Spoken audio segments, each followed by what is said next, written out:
আসসালামু আলাইকুম। আজকের ভিডিওতে আমরা জানতে চলেছি ফিলিস্তিনকে নিয়ে হযরত মুহাম্মদ সাল্লাল্লাহু আলাইহি সাল্লাম কি ভবিষ্যদ্বাণী করেছিলেন। বরকতময় স্থান ফিলিস্তিন, যেখানে অবস্থিত মুসলমানদের প্রথম পবিত্র কেবলা বাইতুল মুকাদ্দাস। মিরাজের রাতে পবিত্র এই মসজিদে নামাজ আদায় করেছিলেন রাসূল সাল্লাল্লাহু আলাইহি সাল্লাম। বরকতময় ফিলিস্তিনকে নিয়ে বেশ কিছু ভবিষ্যদ্বাণীও তিনি করে গিয়েছিলেন।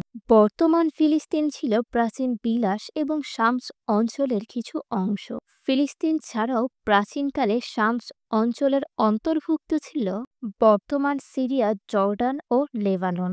শামদের সম্পর্কে রাসূল সাল্লাল্লাহু আলাইহি ওয়াসাল্লামের বেশ কিছু ভবিষ্যদ্বাণী রয়েছে, বিশেষ করে বাইতুল মুকাদ্দাস ও তার আশেপাশের এলাকায় অদূর ভবিষ্যতে কি হতে যাচ্ছে সে বিষয়ে অনেক ভবিষ্যদ্বাণী করে গিয়েছেন নবী সাল্লাল্লাহু আলাইহি ওয়াসাল্লাম। প্রথম ভবিষ্যদ্বাণীটি হল ইহুদিদের সাথে মুসলিমদের যুদ্ধ হবে।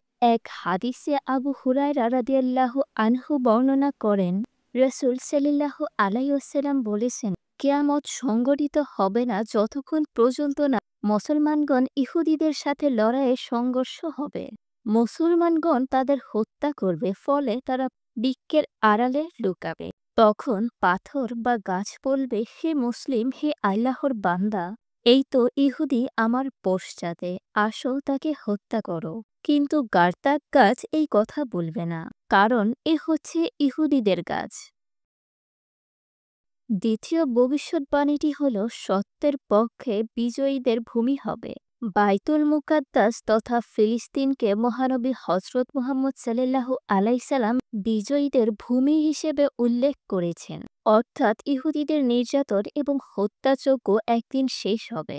মুসলমানদের একটি দল তাদের সাথে যুদ্ধ করবে এবং বিজয়ী হবে। হযরত আবু উমামা রাদিয়াল্লাহু আনহু হতে বর্ণিত, রাসূল সাল্লাল্লাহু আলাইহি ওয়াসাল্লাম বলেন, আমার উম্মতের একটি দল সত্যের ওপর বিজয়ী থাকবে, শত্রুর মনে পরাক্রমশালী থাকবে।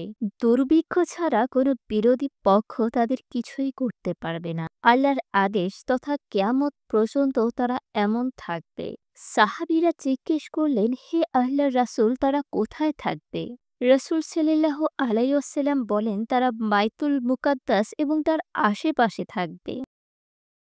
তার পরবর্তী ভবিষ্যদ্বাণীটি হল সত্যবাদী দলের অবস্থান স্থল। উম্মতের মধ্যে একদল বিশেষ শ্রেণীর লোক থাকবে যারা কিনা সত্যের পথে লড়াই করতে থাকবে।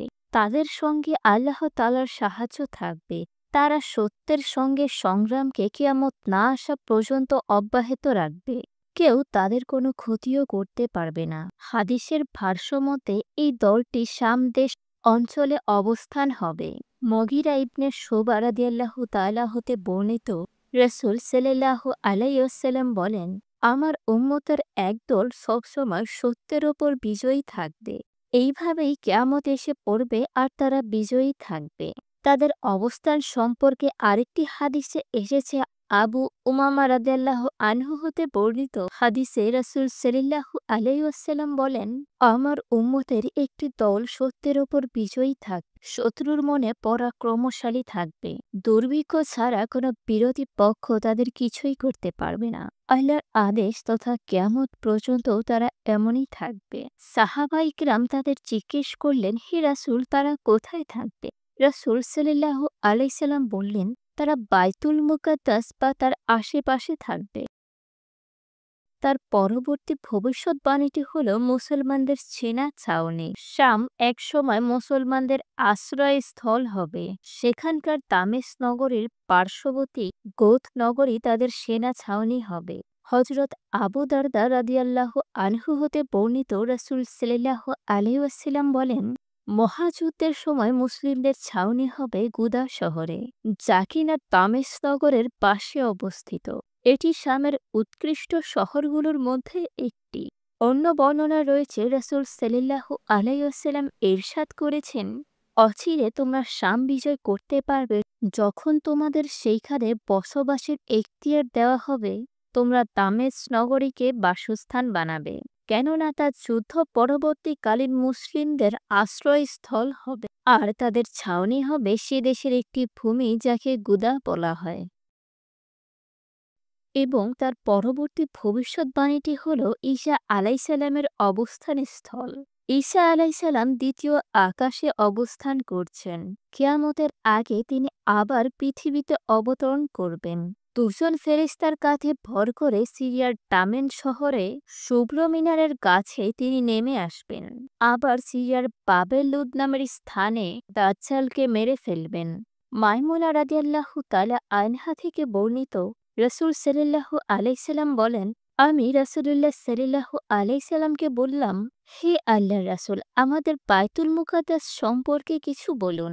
রাসূলুল্লাহ সাল্লাল্লাহু আলাইহি ওয়াসাল্লাম উত্তর দিলেন, বায়তুল মুকাদ্দাস হলো হাসরের ময়দানের পুনরুত্থানের জায়গা। তোমরা তাতে গিয়ে সালাত আদায় করো, কেননা তাতে এক ওয়াক্ত সালাত আদায় করা অন্যান্য মসজিদে 1000 ওয়াক্ত সালাত আদায় করার সমান মর্যাদা পাওয়া যায়।